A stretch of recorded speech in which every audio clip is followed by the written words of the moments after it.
হযরতে লূত আলাইহিস সালামের জামানায় লূত নবী এক এলাকায় দ্বীনের দাওয়াত দিত, ইব্রাহিম নবী আরেক এলাকায় দ্বীনের দাওয়াত দিতেন।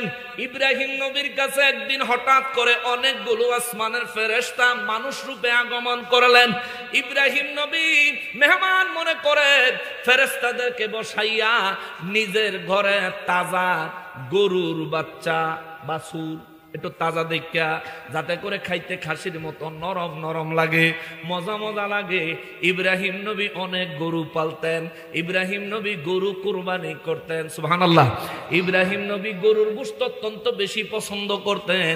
এই জন্য মুফাসসিরিনে কেরামেরা লেখে, কেউ যদি গরুর গোশত খাওয়ার সময় ইব্রাহিম নবীর সুন্নাতের কথা মনে করে, আমার আল্লাহ তারে ইব্রাহিম নবীর সুন্নাতের উপর সওয়াব দান করবেন। সুবহানাল্লাহ।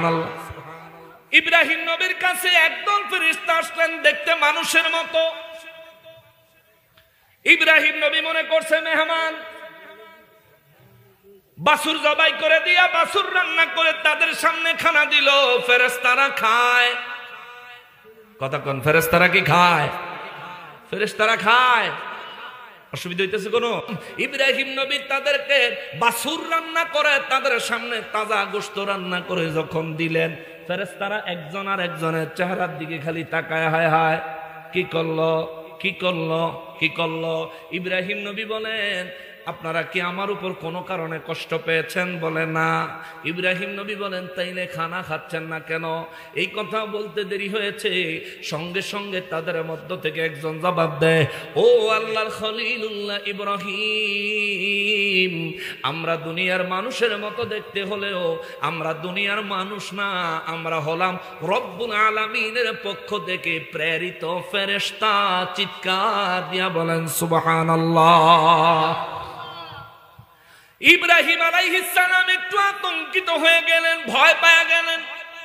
তাফসীর এভাবে লিখছে, ইব্রাহিম নবী একটু ভয় পেয়ে গেলেন। তাফসীর ইবনে কাসির থেকে বলছি, ইব্রাহিম নবী ভয় পায়া একটু আঁটো হয়ে গেলেন। চিন্তা করলেন, হায় হায়, আল্লাহ আমার বাড়িতে ফেরেশতা পাঠাইলো মানুষের সূরতে আমারে না জানায়া। জিবরাইল আমিন তো ওহী নিয়ে আসে, খবর আগে জানায়া দেয়, কোনো খবর না জানায়া আল্লাহ আমার বাড়িতে মানুষের সূরতে ফেরেশতা পাঠাইলো। ইব্রাহিম নবী একটু ভয় পেয়ে গেলেন, না জানি কোন দুঃসংবাদ। ফেরেশতাদের মধ্যে একজনে কয়, আপনি চিন্তা করবেন না, ভয় পাবেন না, আপনার জন্য সুসংবাদ নিয়ে আইছি। সুবহান। ইব্রাহিম নবীর বয়স তখন 120 বছর। কত? ইব্রাহিম নবীর বয়স তখন 120 বছর। ইসমাইল নবীর আম্মা জানের বয়স তখন 90 বছর। ইব্রাহিম নবী ইসমাইল আলাইহিস সালামের আম্মা জানে পর্দার আড়াল থেকে যখন শুনলেন, মেহমানরা ইব্রাহিম নবীরে বলতেছেন, চিন্তা কইরেন না, দুঃসংবাদ না সুখবর লই আইছি। আপনার বাড়িতে ঘরের মধ্যে যদি সোফার রুমে মেহমান নিয়ে বসেন, গুরুত্বপূর্ণ কথাবার্তা শুরু করলে দেখবেন আমাগো মা বইনগো একটা অভ্যাস আছে, পর্দার হে কিনারে কান লাগাইয়া দেয়। আছে না, আছে না, আছে না?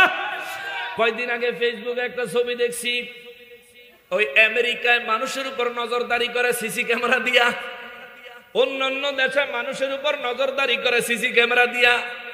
আর আরেক বেড়ার বাড়ির বেড়ার সামনে আরেক বেডির ছবি দিছে, বেডি আরেক বেড়ার বাড়ির খবর কান লাগাইয়া শুনে। বাঙালি বেলে এমনে খবর রাখে। মুসলমান রে, এটা আমাদের সমাজে বাংলাদেশে নতুন আবিষ্কার হয় নাই। আমার নবী রাহমাতুল লিল আলামিন জাহিরি ভাবে জমিনে তশরিফ আনার আগেও ইব্রাহিম নবীর জামানায় এই আমলটা মহিলাদের মধ্যে ছিল। ইসমাইল আলাইহিস সালামের আম্মা জান, ইসমাইল নবীর আম্মা জান, ইসমাইল নবী তখনও তার মায়ের গর্ভে আসেন নাই। ইসমাইল নবীর আম্মা জান চিন্তা করলেন, যেহেতু বলে ফেরেশতা, আবার কয় বিপজ্জনক খবর না সুসংবাদ। ইব্রাহিম নবীর আম্মা ইসমাইল নবীর আম্মা জানে চিন্তা করেন, তাইলে কি সুসংবাদ, কি খবর, একটু কান লাগাইয়া শুনি। পর্দার কিনারে কান লাগাইয়া দিছে। আর সঙ্গে সঙ্গে শুনে ওই ফেরেশতাদের মধ্যে একজন বলে উঠছে, রব্বুল ইজ্জাত আপনার জন্য সুসংবাদ পাঠাইছেন। আমার আল্লাহ বলেছেন আপনাকে সুসন্তান দান করবে। সুবহান। ইব্রাহিম নবীর বয়স কত? জোরে কর, মনে আসেনি কত? আর ইসমাইল নবীর আম্মা জানের বয়স কত?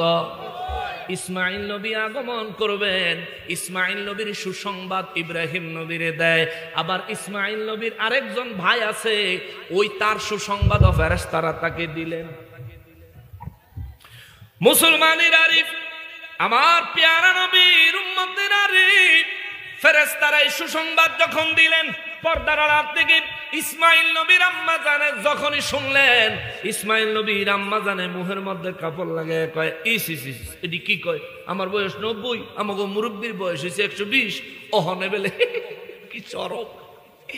ভিতরের থেকে লজ্জায় মুহের ভিতরে কাপড় দিয়া ইস ইস ইস কয়া দৌড়ে ভিতরে গেছে গা। ইব্রাহিম নবীও হতবাক হয়ে গেছেন, কিরে বয়স 120, জান চলে না, আল্লাহ কয় সন্তান বলে দিব। সুবহানাল্লাহ। 120 বছরের পুরুষের ঔরসে 90 বছরের নারীর গর্ভেও সন্তান দিতে পারে কি? আরো জোরে বলেন না কে? আল্লাহ যদি দেয় বয়স কোনো ব্যাপার না, আল্লাহ যদি দেয় বয়স কোনো ব্যাপার না, আল্লাহ যদি দেয় বয়স কোনো ব্যাপার না। ইব্রাহিম নবীর যখন নাকি ফেরেশতারা সুসংবাদ দিলেন, ইসমাইল আলাইহিস সালামের সুসংবাদ, আবার তার ভাইয়ের সুসংবাদ, এই সুসংবাদ দেওয়ার পরে ইব্রাহিম আলাইহিস সালাম শুকর আদায় করলেন, আলহামদুলিল্লাহ। ইব্রাহিম নবী বলেন, এই সুখবর দেওয়ার জন্যই বুঝি আপনারা আমার বাড়িতে আগমন করলেন? ফেরেশতারা কয়, না না না, আমাদের আরো একটা কাজ আছে। কয় কি? কয় আল্লাহ আমাকে পাঠাইছে লুত নবীর এলাকায় যাওয়ার জন্য। লুত নবীর এলাকায়। কি কারণে লুত নবীর এলাকায় যাবেন? ফেরেশতারা কয় আল্লাহর পক্ষ থেকে সিদ্ধান্ত হয়েছে লুত নবীর এলাকাটা ধ্বংস করে দেওয়া হবে, বরবাদ করে দেওয়া হবে। এই ঘোষণা যখন রব্বুল ইজ্জাতের দরবার থেকে ইব্রাহিম নবী ফেরেশতাদের মুখে শুনলেন, ইব্রাহিম নবী থরথর করে কাঁপতে লাগলেন। ইব্রাহিম নবী বলেন, আল্লাহ কি এই সিদ্ধান্তটা একটু পরিবর্তন করতে পারেন না? ফেরেশতারা বলেন, অবশ্যই পারেন, তবে আল্লাহ যা সিদ্ধান্ত নিয়েছেন তাই হবে। ইব্রাহিম নবী বলেন, সেখানে লূত আছে, তিনি নবী, সেখানে অন্যান্য ইমানদারেরা আছে, তারা ইমানদার। ওই এলাকা যদি আল্লাহর গজব দিয়া ধ্বংস করে দেওয়া হয়, আমার লূতের হবে কি, ইমানদারদের হবে কি? ফেরেশতারা বলেন, চিন্তা করবেন না, রব্বুল ইজ্জাত বলেছেন ওই লূত নবীকে এবং ইমানদারদেরকে হেফাজত করে বাকি সবাইকে ধ্বংস করে দিতে। চিৎকার দিয়া কোন আল্লাহু আকবার। এই জায়গা থেকে কি শিখলেন? এই জায়গা থেকে কি শিক্ষা গ্রহণ করবেন? বাতিলের সংখ্যা যতই হোক না কেন, নিশ্চয় একদিন আল্লাহ এমন গজব নাজিল করবে রে, সমস্ত বাতিলের অস্তিত্ব মিটে যাবে, ইমানদারেরাই রয়ে যাবে। ঠিক কিনা বলো? কত ফিতনা আইলো আর গেল, আল্লাহর ওলিরা রয়াই গেল, নবীর প্রেমিকরা রয়াই গেল, কত সরকার আইলো আর গেল, শাহজালালের মাজার রয়াই গেল, শাহজালালের মাজারে বোমা মাইরা ধ্বংস করার চিন্তা করার পরে আল্লাহ শাহজালালের নাম আইনা এয়ারপোর্টের উপরে লাগাইছে, অন শাহজালালের নামের নিচে দিয়া আইয়ে আর যায়, আইয়ে আর যায়। ঠিক কিনা বলো? যতই নিচে নামাইতে চাইবা, যতই ধ্বংস করতে চাইবা, রক্ষা করবে, শান বুলন্দ করবেন কে? ধরে বলেন না কে? আল্লাহ বুড়া হয়, আল্লাহ সিদ্ধান্তের কোন পরিবর্তন হয়? আগের আল্লাহ যেমন, অহংকার আল্লাহ তেমন। আমরা না বুড়ো হইলে শরীরে শক্তি কমে জায়গা, বুদ্ধি কমে জায়গা, কিন্তু মহান রব্বুল ইজ্জাতের কোন পরিবর্তন। লূত নবীর এলাকায় আল্লাহ ফেরেশতা পাঠাইলেন জিবরাইল আমিনের নেতৃত্বে। খেয়াল করেন, একদল ফেরেশতা সেখানে গেলেন। ইব্রাহিম নবী কয়, যদি ইমানদারদের কিছু না হয় তাইলে আমার কোনো আপত্তি নাই, যা মন চায় তা করগা। ফেরেশতারা রওনা দিলেন।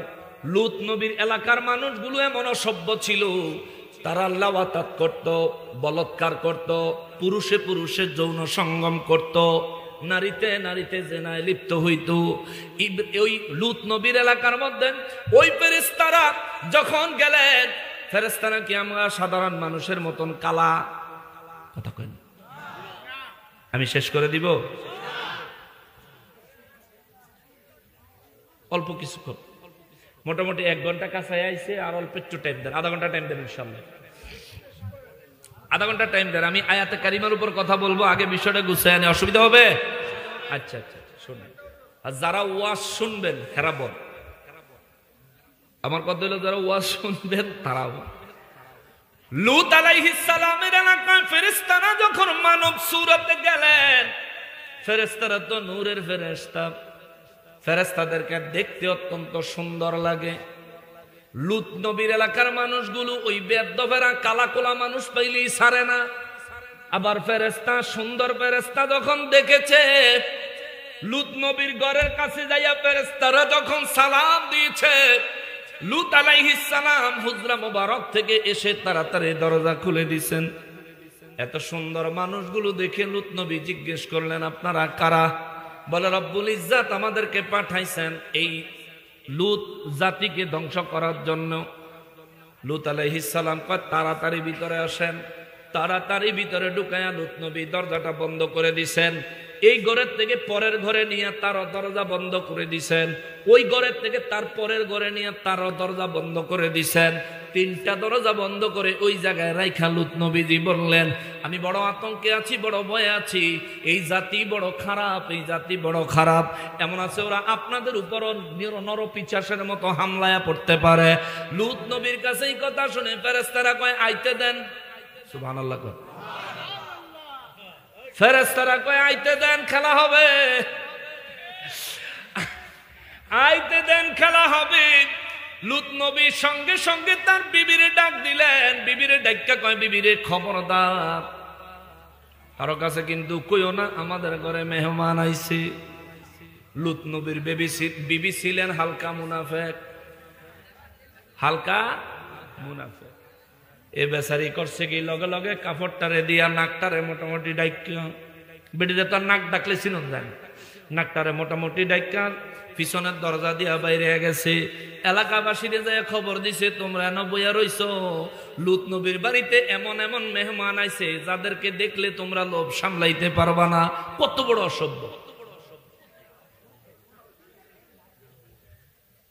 লূত আলাইহিস সালামের এলাকার মানুষগুলো পাগলের মতো ছুটছে, চলো যাই। লূত নবী আমাদের কাছে এটা গোপন করলো কেন, জবাব চাই। আবার লূত নবীর বাড়ির মেহমানদের উপর আক্রমণ করবে। বাড়ির সামনে যায় চিৎকার দেয়, লূত নবী আছেননি বাড়ির। লূত আলাইহিস সালাম ভিতর থেকে বলেন আছি। বলে দরজা খোলেন। লূত নবী কয় কেন? কয় আমাদের একটু কাজ আছে, দরজা খোলেন। লূত নবী কয় না, দরজা খোলা যাবে না। দরজা যদি না খোলেন দরজা কিন্তু ভাঙ্গা ফালামো। লূত নবী বলেন দরজা ভাঙবা কেন? কয় আপনার বাড়িতে মেহমান আসছে, আমরা তাদের সাথে দেখা করতে চাই। লূত নবী কয় আল্লাহর দোহাই লাগে, আল্লাহর দোহাই লাগে, তোমরা চলে যাও, চলে যাও, চলে যাও। আমার মেহমানদের সম্মানে আঘাত করো না। মেহমানরা আমার মেহমান, তাদের অপমান আমার অপমান হবে। দয়া করে এমন কিছু করো না, তোমরা চলে যাও, চলে যাও, চলে যাও। লূত নবী কি ডরে কইছে? বুঝতেছে? লূত নবী কি ডরে কইছে? লূত নবী তো চিন্তা করতেছে এরা তো মানুষ না, এরা হইলো কি ফেরেশতা। এই ফেরেশতার কাছে আইয়া ফাইজলামি করলে তো সেচ চালাইবে,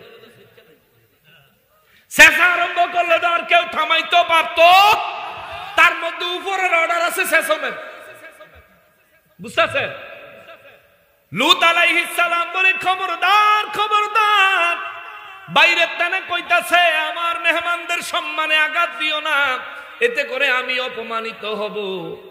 ভিতরে ভিতরে কইতাছে বাবা তোরা আইস না, আইলে তোরা শেষ, আজকার খেলা এখনই ফাইনাল করে দিব।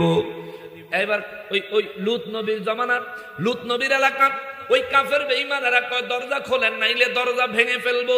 ফেরেশতারা সামনে আগে কয় লূত নবী গো আপনি পিছে যান, এইবার আমরা একটু খেলি। সুবহানাল্লাহ।